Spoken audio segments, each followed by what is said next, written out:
నమస్కారం. మీరు చూస్తున్నది స్కై న్యూస్ తెలుగు. విజయనగరం జిల్లాలో జరిగిన పోలీసు వాహన ప్రమాదం తీవ్ర విషాదాన్ని నింపింది. ఈ ఘటనలో కానిస్టేబుల్ రమణ మృతి చెందడం జిల్లా ఎస్పీ దామోదర్ను తీవ్రంగా కలిచివేసింది. క్రైమ్ ఎంక్వైరీ కోసం కొండ ఘాట్ రోడ్డుకి వెళ్లిన పోలీస్ సిబ్బంది తిరిగి వస్తుండగా వాహనం బ్రేకులు పనిచేయకపోవడంతో అదుపు తప్పి బోల్తా పడింది.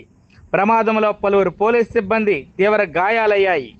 సమాచారం అందుకున్న వెంటనే 108 వాహనం ఘటనా స్థలానికి చేరుకుని క్షతగాత్రులను విజయనగరం మెడికేర్ ఆసుపత్రికి తరలించింది. ప్రమాద విషయం తెలుసుకున్న జిల్లా ఎస్పీ దామోదర్, మంత్రి కొండపల్లి శ్రీనివాసరావు ఆసుపత్రికి చేరుకుని క్షతగాత్రులను పరామర్శించారు.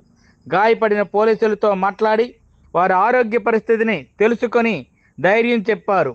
అయితే కానిస్టేబుల్ రమణ మృతి చెందడం ఎస్పీ దామోదర్ను తీవ్రంగా కలసవేసింది. రమణ మృతితో కన్నీరు మున్నీరైన కుటుంబ సభ్యులు, బంధువుల బాధను చూసి ఎస్పీ సలించిపోయారు.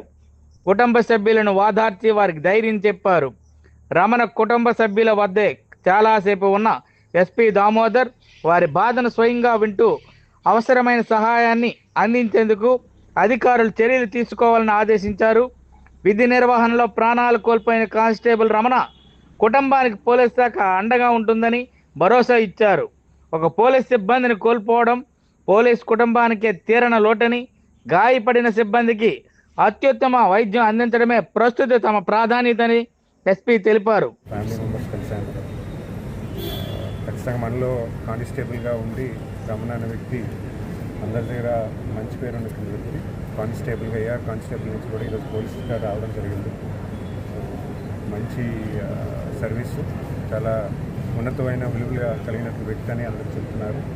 డెఫినెట్గా మన ఇలా ఇన్సిడెంట్ అవ్వడం, ఇలాగ మనం రమణని కోల్పోవడం చాలా బాధాకరం. డెఫినెట్గా ఏం చేయాలో మేము కూడా చూస్తాము. అంటే హోమ్ మినిస్టర్ గారి దృష్టిలో పెట్టాం, ప్రభుత్వం దృష్టిలో కూడా పెట్టాం. డెఫినెట్గా దానికి డ్యూ ప్రొసీజర్ అంతా కూడా చేస్తాము. బట్ డెఫినెట్గా ఏది జరిగినా ఇన్సిడెంట్ చాలా సాడ్ ఇన్సిడెంట్. ప్రస్తుతం సార్ మనకు సీరియస్ అనుకున్నాం, కానీ ఇప్పుడు డాక్టర్స్ డిక్లేర్ చేశారు. రమణ కొన్ని రోజులు మాతో కలిసి చేసినటువంటి రమణ మా పోలీసు సిబ్బంది కోల్పోవడం చాలా బాగా